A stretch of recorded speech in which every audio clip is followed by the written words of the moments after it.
Good afternoon, everybody, and welcome to Roundup. Welcome to Real Talks. I just got to stumble there for a minute. How is everybody doing today? Hope you're having a good day and a good weekend. So, welcome to the Roundup, everybody.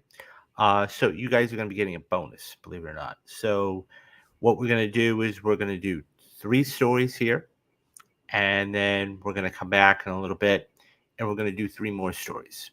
So, these are some of the stories from today and some of the stories throughout the week. So okay, let's just jump in and get started. So quickly, that is my Twitter handle down there. So feel free to follow me on Twitter. I'm doing spaces. I'm always talking about movies on there. Um, Bunch of other things. You can find the show.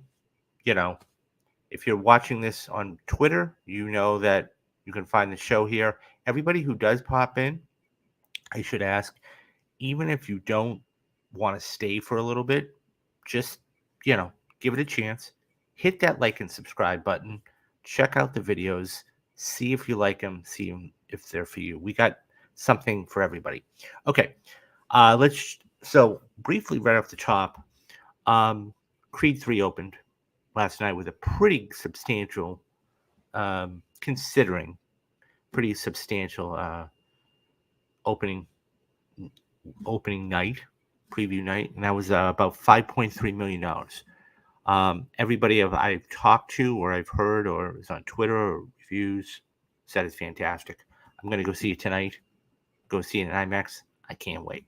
Okay, let's get started with our first story of the day. So, everybody knows about Everything All at Once. Okay, it's one of those movies that just has taken Hollywood by storm. So, according to Variety, and this is coming from Variety, um, the perennial. I mean, unless there's an act of God in the next 2 weeks. Kiwai Kwan actually lost his health insurance right after filming Everything Everywhere All at Once, and nobody, quote, wanted to hire me, end quote. So this comes from Variety, as I said. Kiwai Kwan is the frontrunner to win the Oscar for Best Supporting Actor for his performance in Everything Everywhere All at Once. Um, Everything Everywhere All at Once, which has already nabbed some prizes from the Golden Globes, Critics Association, Critics Choice Association, Screen Actors, and the Screen Actors Guild. The upcoming Academy Awards will cap a 3-year journey for Kwan that he's taken with Everywhere, Everything All at Once.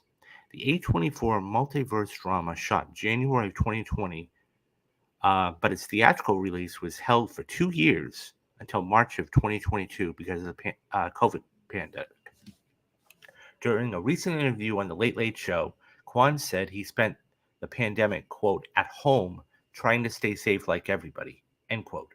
But he was, quote, so nervous, end quote, that because no other acting offers were coming in since his comeback role in Everything Everywhere was being held for release for so long. I was about to lose my health insurance, Kwan said. So I called my agent and said, Can you please get me something? It doesn't matter. I just need one job to make the minimum requirements so I can qualify for health insurance the following year. And I couldn't get one single job. Sure enough, 2021 came and went. I lost my health insurance. After losing his health insurance, Kwan realized the rest of his career and livelihood rested on the strength of Everything Everywhere All at Once. He called the producer on the film and asked him, Can you tell me one thing? Am I good in the movie? When the producer questioned why Kwan would ask that, the actor told him the truth. Well, nobody wants to hire me. The producer said, Keith, just be patient. You just wait, Kwan said. The movie will come out in March of last year, and my life has changed. Kwan's life really has changed. Not only is he an Oscar frontrunner, but he's also gotten a new role in Marvel Cinematic Universe courtesy of Loki Season 2. The actor previously told Variety that it was Crazy Rich Asians that motivated him to return to acting.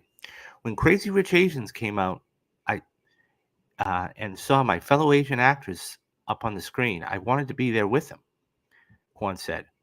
I called up an Asian friend of mine and I asked him if he wanted to represent me, and he said yes.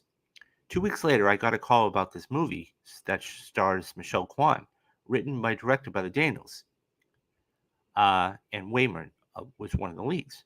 Kwan is, of course, referring to Everything Everywhere at Once, all at once, which, as I said, has a total of 11 Academy Award nominations, including Best Picture.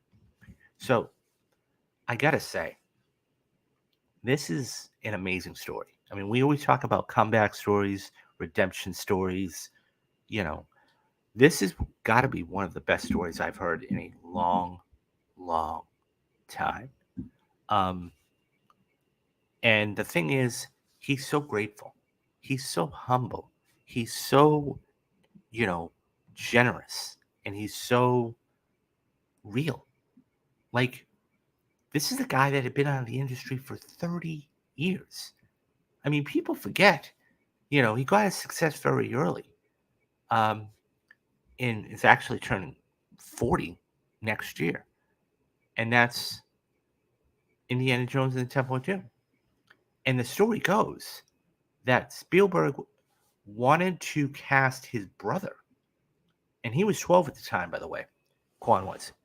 And he wanted to cast his brother. And so he said, well, why don't you try out? And subsequently he did. And he got the role. From that role, okay, he ended up going on to do another famous Steven Spielberg movie, which was The Goonies. And it's just amazing to me that you have a friendship that long. As you can see, this is a picture of Harrison Ford when they were filming Temple of Doom in '84, and then, all these years later. And it's so cool, right?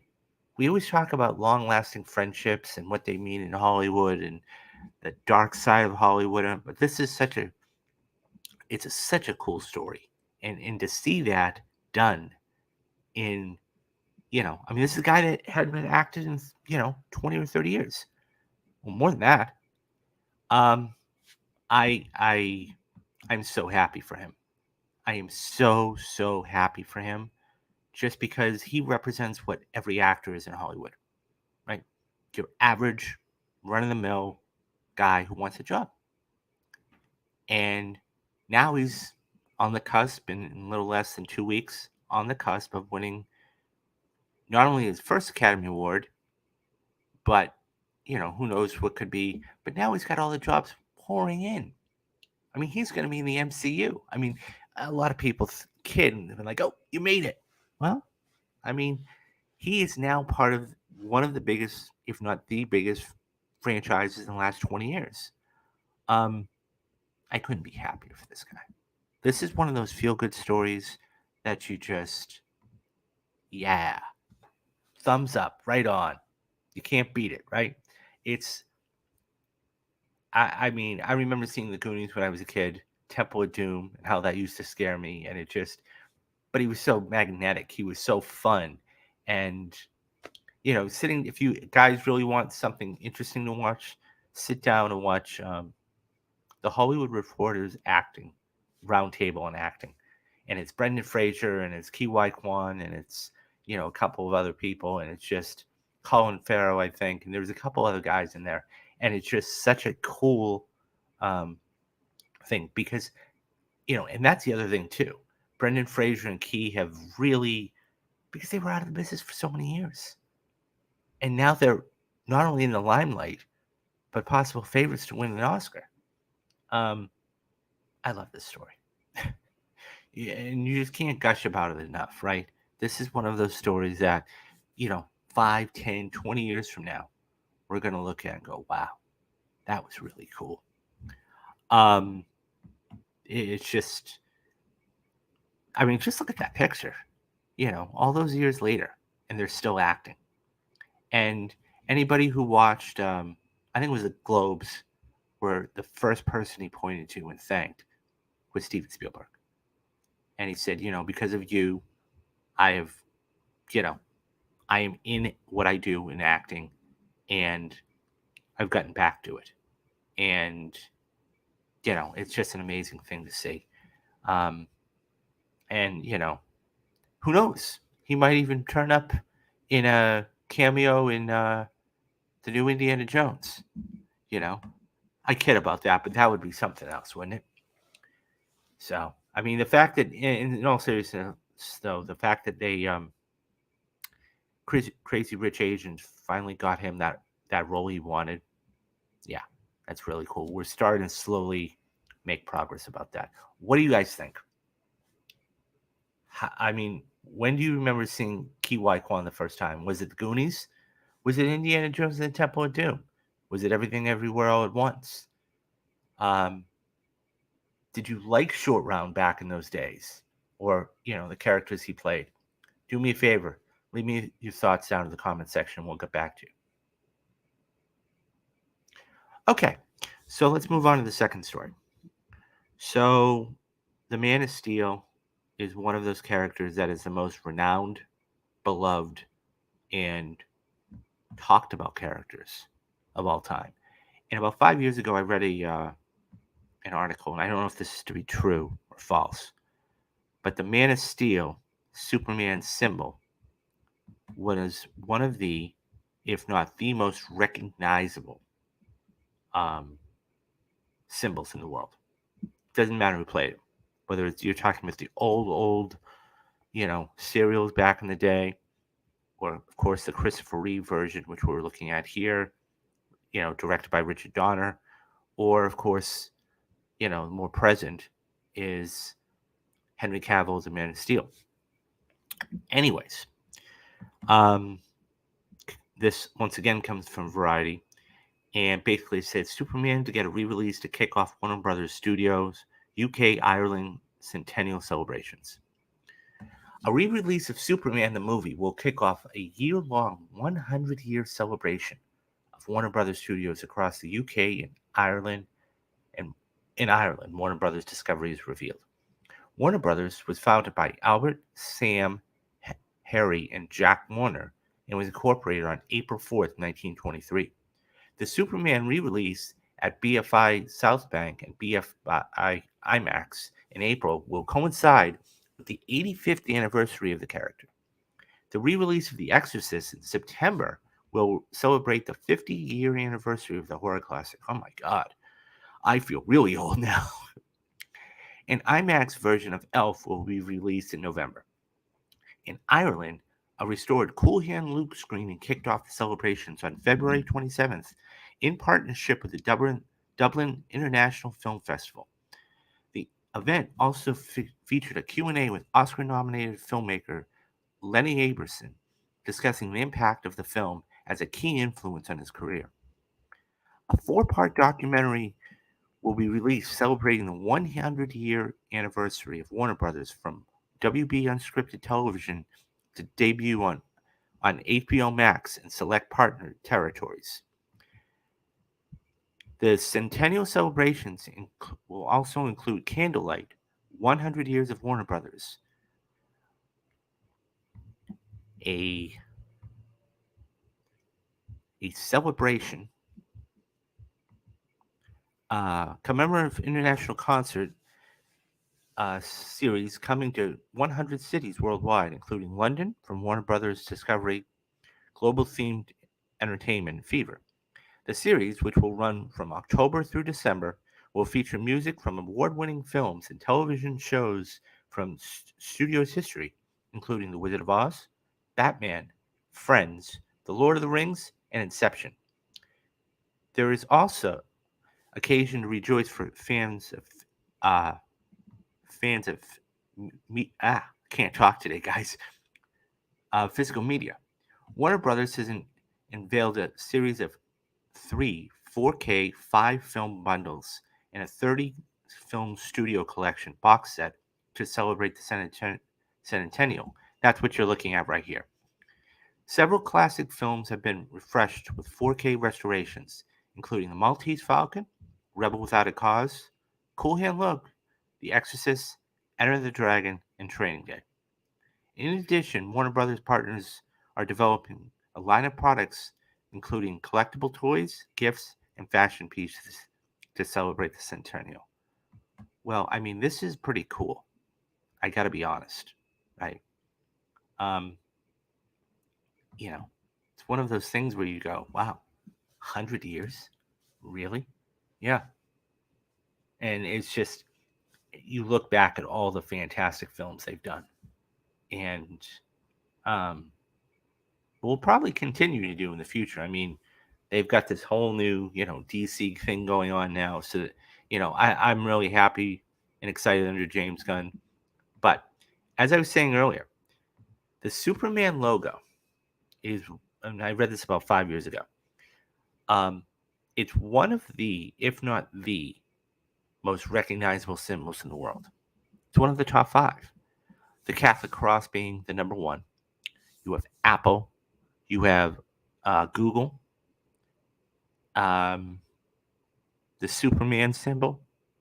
And I think Disney was the other one. And so it's always interesting. So everybody knows about Superman. Everybody worldwide. I can't wait for this. This is going to be a lot of fun. And to get movies in here that, number one, I haven't seen, like Cool Hand Luke, like The Maltese Falcon, but to also get movies in here that I have seen, like Training Day. I love Training Day. I'm a huge proponent of Training Day. I think it's one of, the best movies out there. Of course, one's Denzel Washington Academy Award in 2002. So it'll be 20 years. It was a little over 20 years that he got his Oscar. Yeah, I'm excited about this. This is going to be a blast. And I think that this goes to show you what filmmaking is, was, and can be. And I mean, one of the most important movies, I think you could say, was The Wizard of Oz, right? So, yeah, it's a fantastic. This box set looks awesome. I wouldn't mind going out and getting that, and in 4K nonetheless, right? I mean, so you're getting pristine, crystal clear resolution with whatever you're doing. But yeah, this is a blast. What do you guys think? Are you going to go out and get the box set? Are you going to go see any of these re-releases if they actually bring them here to the States? If so, which ones would you go to see? Yeah, I mean, I think it would be really good. Leave me your thoughts down in the comment section and let me know. Okay, so as we move from one story to the other, and this is our final story for this roundup. You guys are going to be getting a bonus roundup a little later on. So that's why this is going to be a little short. So as we all know, streaming is one of the major proponents of our entertainment world. It is television, it is streaming, and it is feature films. And because of that, streaming is important. So this comes from Deadline. And what it says is The Last of Us hits the $1 billion minute week on Nelson's U.S. streaming charts. Wakanda Forever debuts amongst most streamed movies. Black Panther Wakanda Forever makes its entrance on Disney Plus, debuting on Nelson's U.S. streaming list with 2.3 billion viewing minutes for the week of January 30th to February 5th. I'll talk about that in a couple of minutes. The film, which hit the streaming service on February 1st after its November theatrical release, was the number one streaming program during that week and also became the third most streamed movie in a measurement week since 2020. It beat out Wonder Woman 1984 for that spot, but it's still behind Glass Onion and Knives Out Mystery and Hocus Pocus 2. Wakanda Forever dethroned Netflix You People, which fell to number 2 in the list with 1.6 billion viewing minutes. New Amsterdam, which streams on both Netflix and Peacock, delivered 1.3 billion viewing minutes and sat at number 3.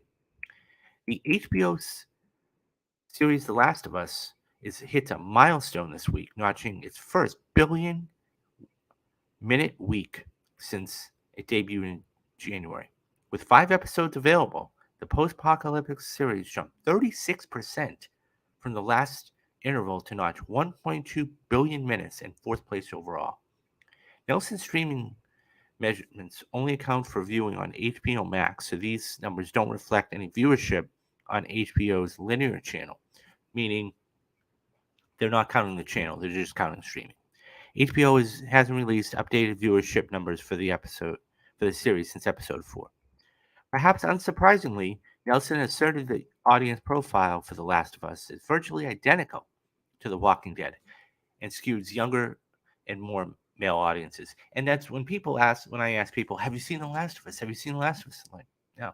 I said, okay, it's like The Walking Dead, just with a better story. So that's exactly how I put it, by the way. Jeannie and Georgia still made the list, albeit number 7, down from second place the week prior. The Netflix series brought in almost 900 million minutes viewed as far as streaming originals goes. The series was number 1. Interestingly enough, Peacock's Poker Face looks to be giving Ginny and Georgia a run for its money. The Rian Johnson series came in second among the streaming originals for the week with 641 million minutes viewed upon five episodes. When taking into account that Jeannie and Georgia have 20 episodes available, Poker Face blew past it in times of the average audience. The usual licensed staples were also in the top 10 programming: The Walking Dead, CoComelon, Grey's Anatomy, and CIS. And then, so the chart you see there is the one that's on the screen. This is interesting because, so let me go back to the beginning of the article, because I want to talk about something real quick. Okay. It said it made 2.3 billion viewing minutes. Now, here's the thing. So the runtime in this movie is about an hour and a half, I think. So it's a very, I won't say short movie. It's about an hour and a half. So it's 2 hours. Actually, I stand corrected. It's 2 hours and 41 minutes. Now, take out the credits at the end. Okay. So that's about 7 minutes. And what you have is about a 2.5 hour film. Now, put it like this: 2.4 billion minutes. Now, I'm not a calculator. I can't do that in my head. But that just goes to show you how many people watched that in its first week. I mean, what you'd have to do is, divide 2 hours and 35 minutes, or how many minutes it is. So it's 150 minutes divided by, X amount of billions, and that's what you get. Now, the other thing too is this, okay, and it's not listed here, okay, but it's average watch time. So how long are people watching this? So they're probably not sitting down and turning it off in 15 minutes, okay? They're watching the whole thing. This is an incredible feat, because it's a movie, right? And it's just, I thought it was a good movie. I won't say it was great. It wasn't Black Panther, but it was good. The other key here is this: The Last of Us. The Last of Us is now a show that is going into its 8th episode this week. Okay? And you have almost 1.2 billion minutes of this show watched. That's incredible. Now, if each episode fluctuates, but that's incredible. It just passed the 1 billion minute mark. Now, it sounds like a lot, and it is a lot because it's exclusive, right? There isn't enough to be said about this show. I mean, all you got to do is go back and watch the streams that we've had, but just everything. Craig Mazin is a genius. Neil Druckmann is a genius. Okay, and I I I'm so looking for that episode 8 and the finale in 2 weeks. Um, it's going to be amazing. Um, yeah, so this is going to be fun, and to see that these two are on top and they stay there. Now it's going to be interesting to see what happens with The Last of Us. Now they haven't updated this since. Okay, if you look here, they haven't updated it yet. So now we're going into episode 8. I'll be very curious to see what happens. Okay, in the 8th, when this gets updated to 8 episodes. Because as you can see here, Wakanda Forever only has the one movie, right? This will be the interesting tell.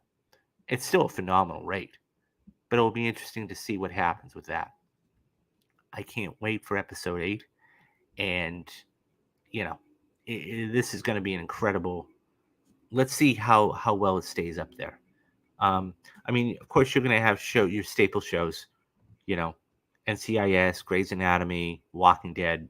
So, um, but The Last of Us is really, and by the way, that's the only HBO Max series there.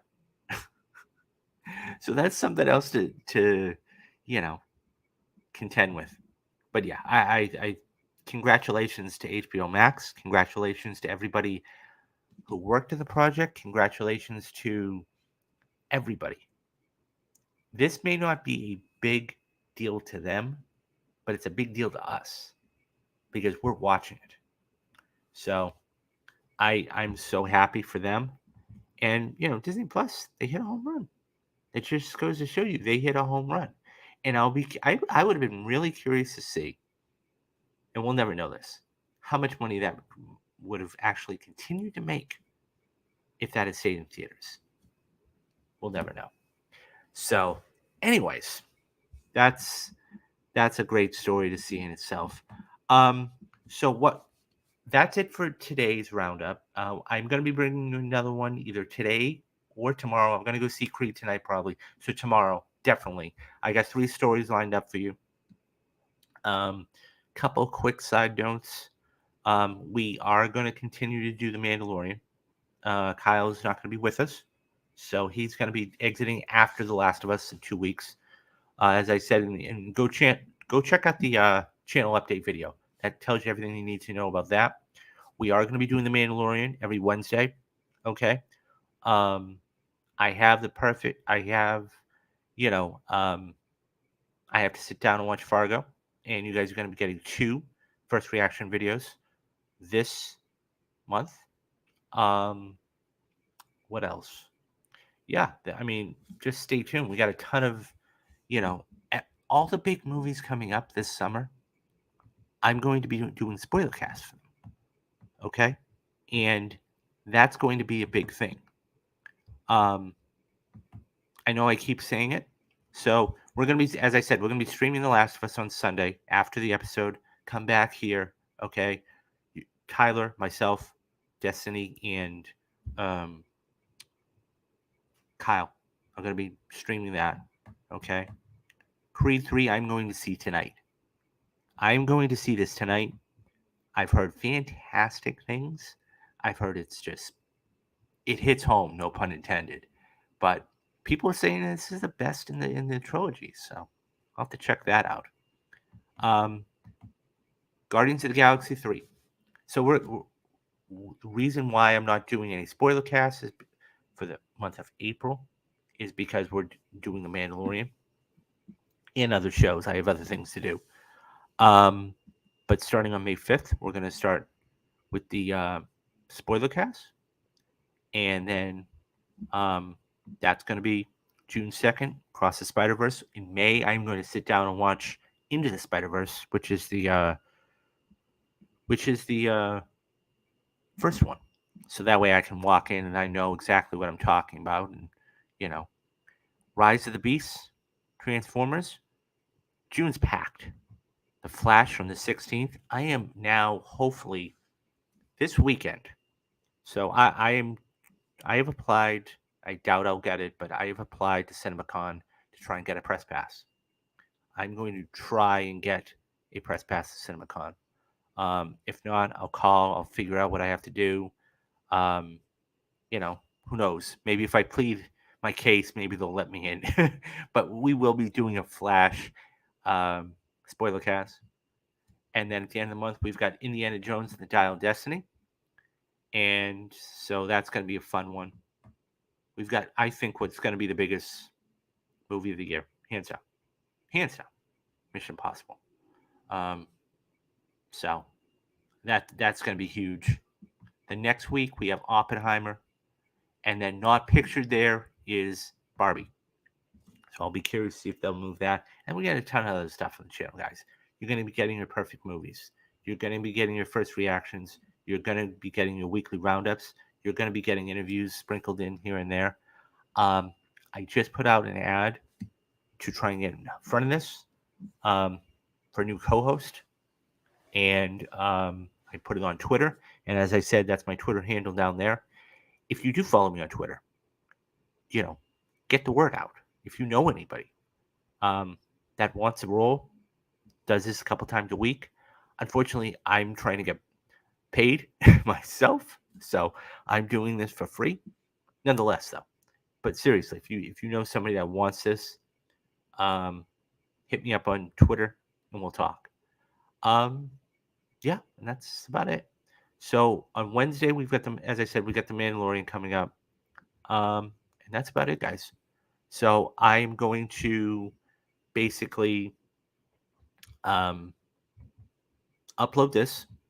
So this is my plan. I'm going to upload this, and then I have 3 other stories for the. You're going to be getting a bonus roundup. So, and then that's it. And then join us back here tomorrow, where Kyle and I will be talking about Creed 3 in a spoiler cast. You can go back and watch the Creed 2 rewatch I did. And that's about it. I think that's about it. Yeah. So, okay. So, as I said, go and see Creed 3 tonight, and I'm sure I'm going to love it. So, guys, do the 3 things you need to do: be safe, be careful, and have a great day. I'm David Steele, and you have been watching Real Talks. Bye bye.